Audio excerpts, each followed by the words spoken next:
제가 질문 하나 드리고 말씀 시작하겠습니다. 사랑하는 성도 여러분, 좋은 교회란 어떤 교회일까요? 늘 생각하지 않습니까? 우리 교회가 좋다든지 다른 교회가 좋다든지 좋은 교회를 많이 고민합니다. 어떤 교회가 좋은 교회일까요? 성장하는 교회? 아니면 성도가 많은 교회? 아니면 조직이 잘 갖추어져 있는 교회? 시설이 잘 돼 있는 교회? 재정적으로 풍성한 교회? 다양한 사역을 감당할 수 있는 그런 교회? 제 입장에서는 전부 다 좋은 것 같습니다. 우리 교회도 그렇게 되었으면 좋겠습니다. 부러워요. 그런데 이런 교회가 우리 입장에서 볼 때는 정말 이렇게 가슴 뛸 정도로 매력적인 교회로 느껴지기는 하는데, 그리고 솔직하게 우리도 그런 교회가 되었으면 좋겠다라는 생각이 있는데, 정말 중요한 거, 성경에서 말하는 좋은 교회란 어떤 교회일까? 라는 질문인 거죠. 앞에 것들이 다 필요 없다는 이야기가 아니에요. 그건데 정말 본질적으로 성경에서 말하는 좋은 교회란 어떤 교회일까? 오늘 말씀 같이 보면서 그 이야기를 좀 나눠보도록 하겠습니다. 갈라디아서 5장 13절입니다. 같이 읽겠습니다. 시작. 형제들아, 너희가 자유를 위하여 부르심을 입었으나 그러나 그 자유로 육체의 기회를 삼지 말고 오직 사랑으로 서로 종노릇하라. 오늘 말씀이 이렇게 시작했습니다. 형제들아, 너희가 자유를 위하여 부르심을 입었다. 이게 뭔 말일까요? 사실 우리가 꽤 많이 건너뛰었습니다. 꽤 많이 건너뛰고 안 본 부분 가운데 이 내용이 나왔어요. 그래서 5장 1절을 한번 찾아보도록 하겠습니다. 갈라디아서 5장 1절입니다. 같이 읽겠습니다. 시작. 그리스도께서 우리를 자유롭게 하려고 자유를 주셨으니 그러므로 굳건하게 서서 다시는 종의 멍에를 매지 말라. 사도 바울이 이미 앞에서 이 이야기를 했었더라고요. 그리스도께서 우리를 자유롭게 하려고 자유를 주셨다. 오늘 본문에 자유를 위하여 부르심을 입었다라는 말과 같은 말입니다. 우리 모든 크리스찬들은요, 자유롭게 살아야 됩니다. 자유롭게 살 의무와 자격이 있습니다. 그러려고 하나님께서 하나밖에 없는 독생자 예수 그리스도를 이 땅에 보내셨고 십자가에 죽게 하셨고 죽은 자 가운데서 다시 살리셨습니다. 그리고 우리에게는 자유를 주셨습니다. 다만 그 자유가 뭔지에 대해서는 고민을 좀 해봐야 됩니다. 일단 1절을 계속 볼게요. 자유롭게 하려고 자유를 주셨다라고 되어 있죠. 당연히 이건 너무 상식적인 이야기입니다. 자유롭게 하려고 자유를 주겠죠. 자유롭지 못하게 하려고 자유를 줄 이유는 없지 않겠습니까? 말도 안 되잖아요. 그런데 너무나도 당연한 이 이야기를 이 귀한 성경에, 갈라디아서가 그렇게 길지도 않은데 이 귀한 성경에 굳이 분량을 할애해서 이렇게 썼던 이유가 뭘까? 이유는 간단합니다. 갈라디아 교회 성도들이 그 당연한 걸 안 하고 있으니까요. 분명히 하나님이 자유를 주셨는데 스스로 자유롭지 않게 되려고 몸부림치고 있었습니다. 방금 읽었던 구절에서 분명히 말하고 있습니다. 우리를 자유롭게 하려고 자유를 주셨으니까 어떻게 하라고요? 다시 종의 멍에를 매지 말래요. 근데 문제가 뭐예요? 다시 종의 멍에를 그들은 매고 있다는 겁니다. 갈라디아 교회 성도들이. 그들이 매었던 종의 멍에가 뭡니까? 율법, 할례. 방금 함께 읽었던 1절을 잘 보셔야 됩니다. 두 가지 의미가 내포되어 있어요. 첫 번째, 우리를 자유롭게 하려고 라고 했습니다. 이건 자유를 주신 목적입니다. 두 번째 보니까 우리에게 그 자유를 주셨답니다. 이건 결과예요. 이미 주셨습니다. 자유롭게 하려는 그 목적을 가지고 우리에게 자유를 이미 주셨습니다. 앞으로 주시겠다는 약속이 아니에요.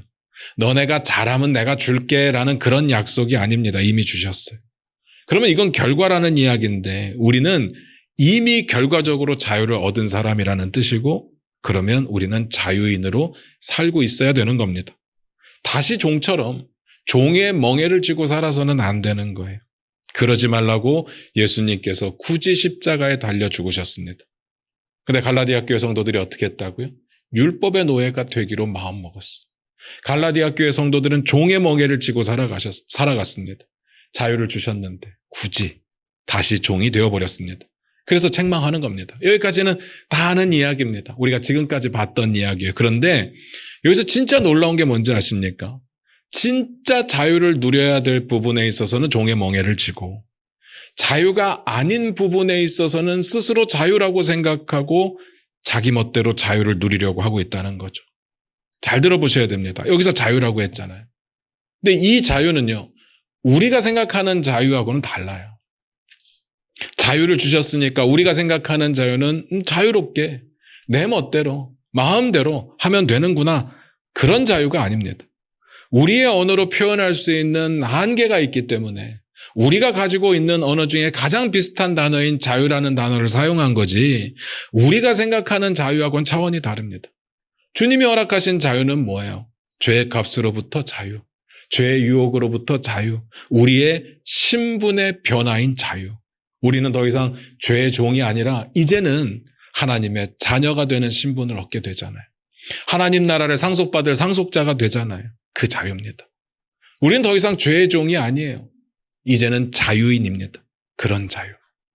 내 마음대로 해도 되는 자유는 아닙니다. 그리스도께서 우리를 자유롭게 하려고 자유를 주셨다니까 내 맘대로 내 멋대로 하고 싶은 거 다 하고 살겠다, 착각입니다. 하나님께서 원하시는 자유를 살아내야 되는 거죠.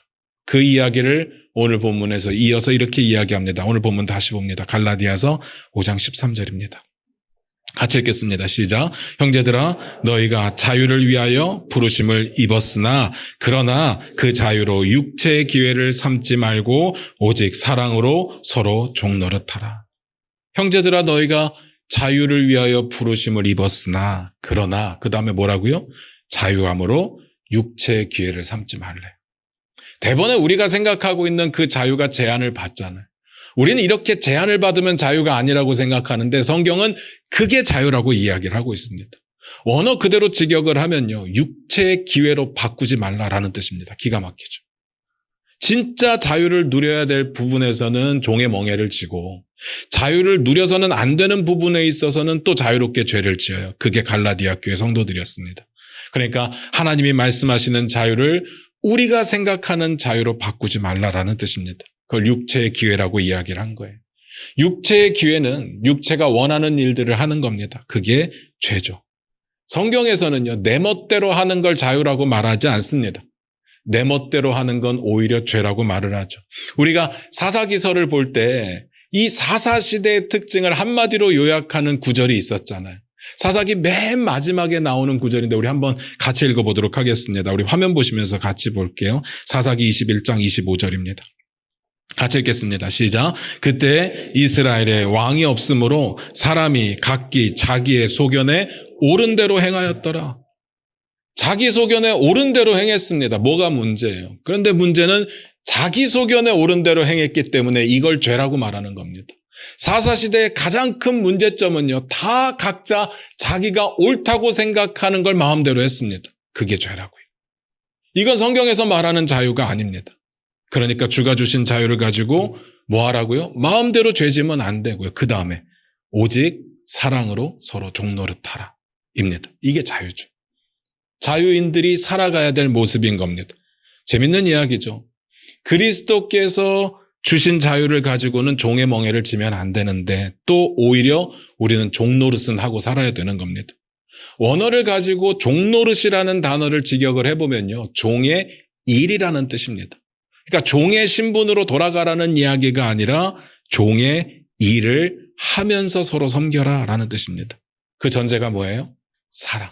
사랑을 가지고. 역시 내 멋대로 해도 되는 자유는 아니죠. 사랑은 우리의 본성은 아닙니다. 사랑은 우리의 본성을 거스르죠. 이건 예수님께서 이미 제자들에게 한번 다 보여주셨던 일이었습니다.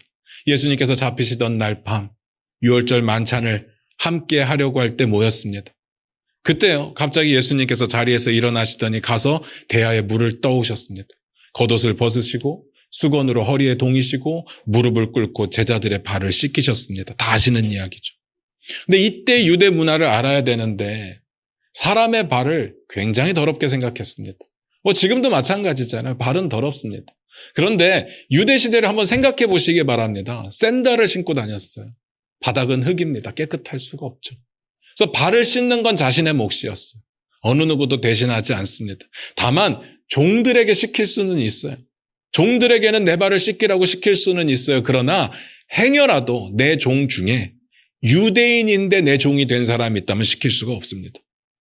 그만큼 발을 씻기는 건 하찮은 일이라고 여겨졌습니다. 그런데 예수님께서 그 일을 하셨어요. 예수님이 종의 신분이기 때문에 하신 게 아닙니다. 주님이신데 종의 일을 하셨습니다. 선생님이신데 종의 일을 하셨습니다. 이유가 뭘까요? 이유는 간단합니다. 사랑하니까. 제자들을 사랑하시니까요. 사랑하는 자들을 위해서라면 종의 일을 할 수 있다는 걸 보여주시는 거죠. 자존심 상하고 더럽고 치사하고 이렇게 생각하면 절대로 못합니다. 그런데 사랑하면 할 수 있습니다. 우리가 신앙생활을 하면서요. 가끔 그렇게 생각될 때가 있습니다. 더럽고 치사해서 못해 먹겠다. 왜 그런지 아십니까? 우리 안에 사랑이 없기 때문에 그래요. 교회를 하면서 상처받을 때가 있어요. 누구 때문에 기분 나빠서 못하겠다라는 생각이 들 때가 있습니다. 왜 그런지 아십니까? 우리 안에 사랑이 없기 때문에 그렇습니다. 제가 이 이야기를 처음 드리는 건데 우리 교회에서 점심 식사를 왜 안 하게 됐는지 아십니까? 초창기 이야기입니다. 다른 교회 권사님들 오늘 또 특별히 오셨네요. 권사님 오셨는데 권사님들께서 식사 준비를 거진 2년 동안 해주셨어요. 정말 최고의 퀄리티의 점심 식사를 우리 교회는 먹었습니다. 그때는 아무 문제 없었습니다. 다 행복했습니다. 다 행복했어요. 그런데 제가 권사님들께 부탁을 드렸어요. 이제 그만하시고. 이 일은 우리 교회 성도님들이 하셔야 됩니다. 그때부터 문제가 생기는 거예요. 봉사를 하는 사람들과 봉사를 하지 않는 사람들 사이에 미묘한 갈등이 생기더라고요. 처음 식사 봉사를 시작할 때는 다 한번 해보자. 으쌰으쌰 하는 마음으로 기쁨으로 시작을 했을 텐데 이게 몇 주 지나가다 보니까 눈에 보이는 게 있어요. 왜 쟤는 안 하지? 왜 쟤는 밥만 먹고 가지? 불편한 마음이 생기는 겁니다. 왜 나만 해야 될까? 안 하고 가는 사람이 꼴 보기 싫은 거예요. 그런데요, 전 좀 그렇게 생각하는 게 뭔가 하면요. 어떤 사람은 주일날 식사하는 게 너무 기쁘고 행복한 사람이 있어요. 근데 어떤 사람은 그 식사의 자리가 부담스러울 수 있어요.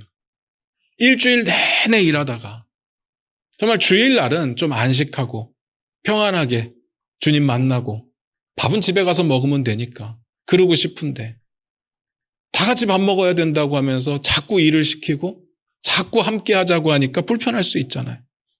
요즘에 밥 못 먹는 사람들 없는데 그런 사람들이요. 집에 가서 밥을 먹고 싶은데 붙잡으니까 분위기는 또 깰 수가 없고 붙잡는 사람들의 마음이 느껴지니까 어쩔 수 없이 같이 밥을 먹는 거예요. 밥을 먹고 있는데 불편한 시선이 느껴집니다. 넌 왜 봉사 안 해? 너 왜 밥만 먹고 가? 그러면 저라도 밥을 먹기 싫을 것 같아요. 저는 그럴 것 같아요. 우리 교회가 뭐 오래된 전통 있는 교회여서 저력이 있다면 괜찮아요. 그 정도 이겨낼 수 있습니다. 교회 성도들이 많아서 뭐 네가 안 하면 내가 하면 되고 이러면 아무 문제가 안 돼요. 그때가 개척교회잖아요. 성도 40명도 안 되는 뭐 시작한 지 3년도 안 되는 작은 교회. 그런 교회들은요. 흔들면 뿌리채 뽑힙니다. 그런 조그마한 교회에서 밥 때문에 갈등이 생긴다. 이건 큰 문제거든요. 제 주변에 저랑 비슷한 사이즈의 교회를 하는 친구 목사님들이 많잖아요. 밥하다가 싸워요. 밥 먹다가 싸운다고요. 정말 별거 아닌 문제로 싸워요. 김치를 담그는데 배추김치를 담글 거냐 깍두기를 담글 거냐로 이야기를 하다가 싸움이 되고 교회가 둘로 갈라지는 걸 봤어요. 아니, 그게 뭐가 중요해요? 그게 뭐가 중요합니까? 서로 간의 사랑과 섬김이 아닌 원망과 미움이 밥 때문에 생긴다. 제 입장에서 볼 때 정말 어떤 마음으로 개척교회를 바라보고 계신지 모르겠지만 저는 우리 중앙교회를 바라보는 제 입장에서 볼 때는 제 뼈라도 갈아서 넣어서 세우고 싶은 이 교회가 밥의 문제로 갈등이 생긴다면 하나님만 못한 거죠. 아시겠지만 저도 밥 먹는 거 좋아합니다. 같이 먹는 거예요. 밥을 뭐 잘 먹기도 하지만 그런 이야기가 아니라 같이 먹는 거 좋아합니다. 저는 밥은 사랑이라고 생각해요. 수원중앙침례교회에 있을 때 청년 사역할 때요. 주일 일과가 끝나면 지금은 모르겠지만 그때는 한 9시, 10시 이렇게 끝납니다. 가끔 이제 하임 목사님이 혼내시면 그 일을 처리해야 되니까 뭐 11시에 끝나기도 해요. 그러면 이제 저 혼자 마트에 장을 보러 갑니다. 한두 시간 장을 봐서 집에 와서 그때부터 밥을 하기 시작했어요. 그렇게 한 2-3시간 밥을 해가지고 새벽 예배 가지고 가서 청년들을 먹였습니다. 뭐 적게 오면 한 20명? 많이 오면 한 50명? 같이 밥 먹는 거 좋아합니다. 그래서 전 밥하는 거 어렵게 생각하지 않습니다. 문제는 맛이 있느냐 없느냐의 차이인 거지 뭐 해서 먹이는 건 전혀 어렵지 않습니다. 밥을 좋아한다고.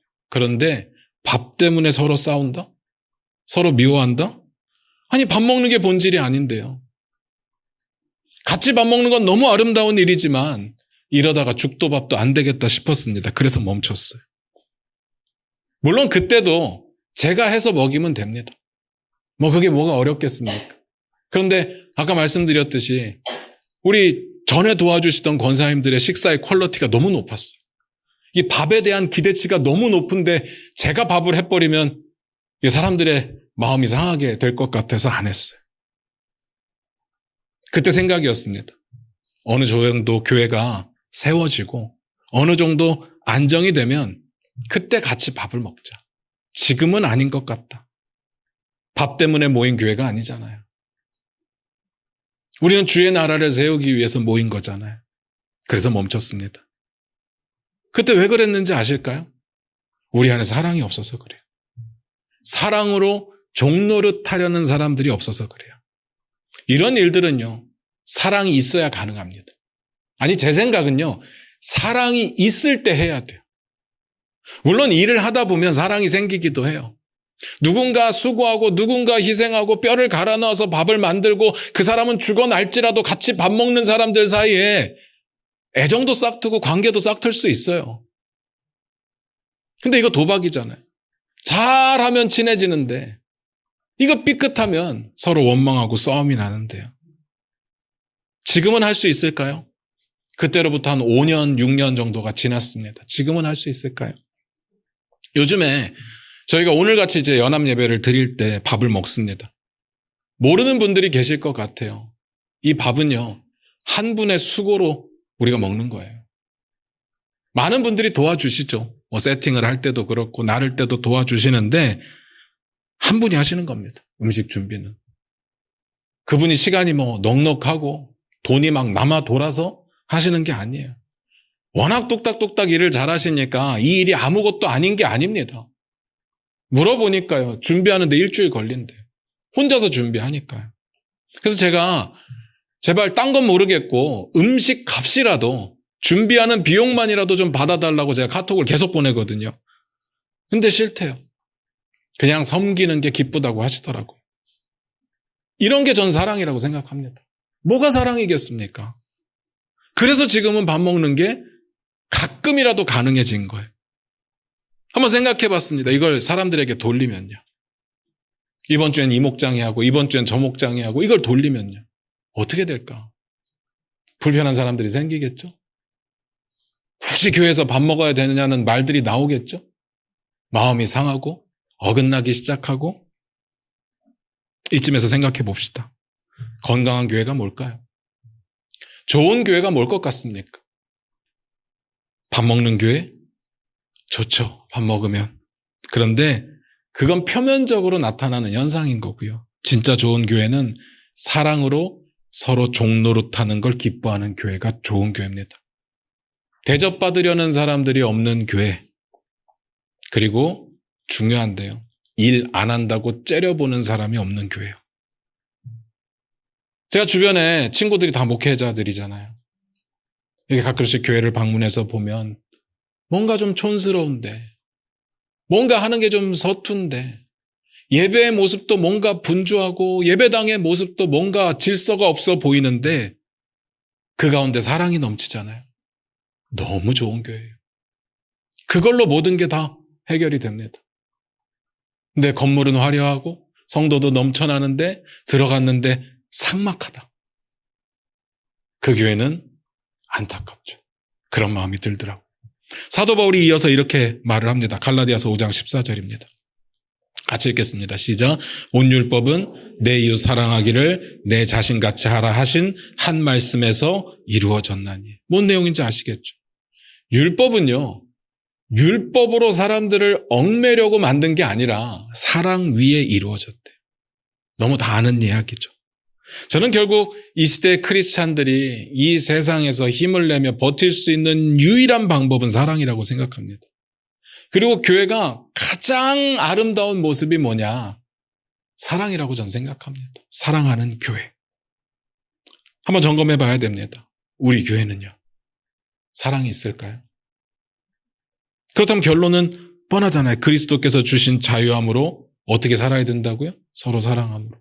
종노릇하는 걸 기뻐하는 교회가 되어야 된다고. 이거 결론입니다. 근데 늘 우리는 어떻게가 중요하잖아요. 어떻게 그렇게 살 건데요. 일단 어떻게 하면 안 되는가에 대해서는 뒤에 나와요. 갈라디아서 5장 15절입니다. 같이 읽겠습니다. 시작. 만일 서로 물고 먹으면 피차 멸망할까 조심하라. 서로 물고 먹으면 피차 멸망한대요. 이게 무슨 말인가 되게 궁금했어요. 그래서 찾아보니까 우리식 표현으로 하면 간단해. 물고 뜯으면. 서로 물고 뜯으면 망한대요. 이 말이 원어적인 의미를 찾아보니까요, 야수들이 먹이를 중간에 놔두고 서로 싸우는 모습을 이야기하더라고요. 어떨지 상상이 되십니까? 야생 동물들이요, 짐승들이요, 먹이를 중간에 놓고 서로 싸우는 거예요. 여기 배려가 있을까요? 뭐 섬김이 있을까요? 아우, 저기 약하니까 네가 먼저 먹고 난 좀 이따 먹게, 이런 게 있을까요? 물론 새끼가 있는 엄마 야수라고 한다면 좀 다르겠지만 그게 아니라면 전혀 없죠. 그래서 생각해 보세요. 야수는요, 그래도 돼요. 이 세상은 그렇게 존재해 왔어요. 야생 동물들은 그렇게 싸우면서 존재해 왔어요. 그런데 교회는 그러면 안 돼요. 그러면 어떻게 된다고요? 망한다고요. 지금 한국교회 위기라고 말합니다. 여러분도 동의하십니까? 도대체 뭐가 위기일까요? 어떤 부분에서 위기일까? 세상 사람들이 교회를 바라보는 시선이 좋지 않아서? 세상 사람들이 교인들을 바라볼 때 비난하는 말들이 많아서? 그래서 위기일까요? 저는 생각이 좀 달라요. 교회는 항상 그래 왔어요. 교회는요, 핍박받을 때 가장 건강한 모습을 보였어요. 오히려 세상과 정치와 손을 붙잡고 권력과 손을 잡았을 때 그때가 가장 부패했습니다. 저는 세상 사람들이 교회를 향해서, 교인들을 향해서 비난하는 거 문제 아니라고 생각해요. 더 주님 바라보면 돼요. 아무 문제 아니에요. 그럼 뭐가 문제예요? 다음 세대가 줄고 있어서? 줄고 있죠. 그런데요, 우리나라 인구가 줄어요. 인구 자체가 줄고 있다고요. 뭐 나라가 소멸되니 뭐하니 하는데 교회만 아이들이 많다? 이건 자연스럽지 않잖아요. 지금 이런 문제들은요, 상황이고 현상인 거예요. 아무 문제가 아닙니다. 진짜 문제는요, 교회 안에 사랑이 없다는 거. 점점 교회 안에 사랑이 없다는 거. 그게 문제인 거죠. 서로를 향한 무관심. 그리고 서로 편을 갈라 싸우는 모습들. 저는 이 시대의 교회를 보면서 가장 안타까운 게 뭔가 하면요, 교회 안에서 고소고발이 계속해서 이루어지고 있다는 거예요. 너무 마음 아파요. 우리 교단 안에도 마찬가지입니다. 계속 고소고발이 끊이지 않아요.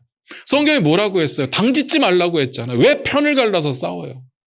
세상 법정에 가지 말라고 했잖아요. 하나님이 주인이시고 하나님이 재판장이신데 왜 세상 법정 가서 판단을 받냐고요.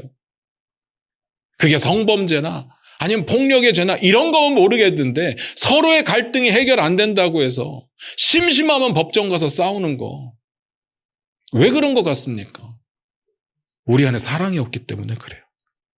제가 이렇게 말씀드리는 게 뭐 엄청난 신학적인 근거가 필요한가요? 정말 신학적인 깊이 있는 사람들만 할 수 있는 이야기인가요? 아니잖아요. 교회는요, 싸우면 망해요. 사랑이 없으면 망한다고. 저는 뭐 엄청 많이 교회를 본 건 아니지만 싸우면서 잘 되는 교회를 본 적이 없어요. 우리 어렸을 때는 어른들이 맨날 야, 싸우면서 크는 거야 했지만 교회는 싸우면 망해요. 상처받는 사람들이 생기고요. 그리고 교회를 떠나는 사람들이 생겨요. 그럼 어떻게 해야 되느냐? 갈라디아서 5장 16절입니다. 같이 읽겠습니다. 시작. 내가 이르노니 너희는 성령을 따라 행하라. 그리하면 육체의 욕심을 이루지 아니하리라. 성령을 따라 행하는 삶을 살아야 되는데 그러면 육체의 욕심을 이루지 않는데요. 왜 그럴까? 이유는 간단합니다. 5장 17절도 같이 볼게요. 같이 읽겠습니다. 시작. 육체의 소욕은 성령을 거스리고 성령은 육체를 거스르나니 이 둘이 서로 대적함으로 너희가 원하는 것을 하지 못하게 하려 함이니라. 육체의 소욕과 성령의 역사는 도저히 어울리지 않습니다. 같이 있을 수가 없어요. 성령의 뜻을 따라 행하라라고 이야기를 합니다. 성령의 뜻이 뭐라고요? 사랑. 저희가 늘 하는 이야기가 하나님 나라잖아요. 우리가 하나님 나라를 어떻게 정의했어요? 하나님의 주권과 통치가 이루어지는 거. 그게 하나님 나라라고요. 근데 하나님의 뜻이 뭐래요? 성령의 뜻을 따라 행하라고 했는데 성령 하나님이시잖아요. 성령님의 뜻이 뭐예요? 서로 사랑하라고요. 이 말이 뭐겠습니까? 결국은 하나님 나라를 살아내라는 거잖아요. 성령님이 원하시는 거? 사랑. 좋은 교회가 되려면 어떻게 해야 된다고요? 사랑. 제가 곰곰이 생각을 해봤습니다. 아, 사랑이 답이구나. 근데 사랑이 답인 건 알겠는데 사랑으로 어떻게 뭘 해야 되는 거지? 아무리 찾아봐도 그 이야기는 쏙 빠져 있어요. 구체적으로 안 나와 있어요. 문득 그런 생각이 들었습니다. 우리는 늘 구체적인 걸 좋아합니다. 분명한 걸 좋아해요. 그래서 뭘 하고 뭘 하지 말고 이렇게 정해주는 걸 좋아하지만 그게 결국은 율법이잖아요. 성경 그 이야기를 하는 게 아닙니다. 뭘 하고 뭘 안 하고가 이건 사랑이고 이건 사랑이 아니고 이렇게 이야기하는 게 아니에요. 그렇게 정해준다면 우리는 딱 그것만 하고 다 했다고 생각할 겁니다. 그 정도면 사랑이 충만한 교회라고 생각할 거예요. 그런데 그렇지 않아요. 성경이 말하는 건요. 삶의 자세와 태도, 우리의 삶의 방향성과 목적, 그것이 사랑이기를 원한다는 거죠. 그래서 앞에서 뭐라고 했어요? 사랑 위에 율법을 세웠다고 말을 하는 겁니다. 말씀을 마무리 짓도록 하겠습니다. 지난주에 저희 청년들 5명과 함께 일본 교회를 방문을 했습니다. 제게는 좀 신선한 충격이었어요. 저는 여러분들께 너무 죄송한데 일본 교회의 주일 모습을 너무 보고 싶었어요. 항상 그 마음을 갖고 있어요. 선교지의 주일 모습은 어떨까? 근데 지금까지는 용기를 못 내다가 이제 8년 정도 되니까 조금 용기를 내서 한 주를 비워서 갔다 왔습니다. 그 교회가 규모는 저희보다 조금 작아요. 한 주일날 보니까 다 모이는 인원이 한 65명 정도 되더라고요. 저희는 제가 교적을 딱 지난주에 어제 정리를 다 했거든요. 93명 딱 나오더라고요. 근데 참 재밌어요. 여기는 일본 목사님과 한국 선교사님이 공동 목회를 하는데 두 분이 너무 아름답게 목회를 하는 거예요. 두 분이 싸우지 않고 아름답게 목회한다는 것도 너무 귀한데 이 두 분이 또 특이한 게 둘 다 한국말과 일본말을 잘해요. 그러니까 한국 선교사님이 일본어를 잘하는 건 제가 이해가 돼요. 그럴 수 있죠. 선교사니까. 근데 일본 목사님이 한국에서 공부한 게 아닌데 한국말을 잘해요. 한국 사람이 좋아서 유튜브로 독학을 했대요. 제가 정말 많이 배웠습니다. 그들의 동역하는 모습 속에서. 일단 식사 교제를 하는데요. 너무 아름다운 거예요. 너무 아름다워요. 식사를 하는 모습도 보기가 좋았지만 준비하는 과정, 또 나누는 모습들이 너무 예뻤습니다. 거기서 다 같이 준비를 해요. 밥만 해놓으면 거기서 칼질하고 거기서 끓이고 계란 후라이 하고 다 같이 일을 합니다. 그리고 보니까 식탁 위에 간식이 막 엄청 많은 거예요. 고급진 간식들이 이렇게 식탁마다 가득가득 있어요. 그래서 너무 놀랐습니다. 항상 이렇게 먹냐고. 우리 교회는 좀 간식을 더 채워놔야 되겠다. 근데 그날 간식이 조금 더 평소보다 많았다고 하더라고요. 그러면서 하는 이야기가 이 간식은 어떤 자매가, 대학생 자매인데 어떤 자매가 교토에 갔다 오면서 사온 겁니다. 이 간식은 어떤 분이 어떤 이유로 사온 겁니다. 이 떡은 어떤 분이 어떤 이유로 가지고 온 겁니다.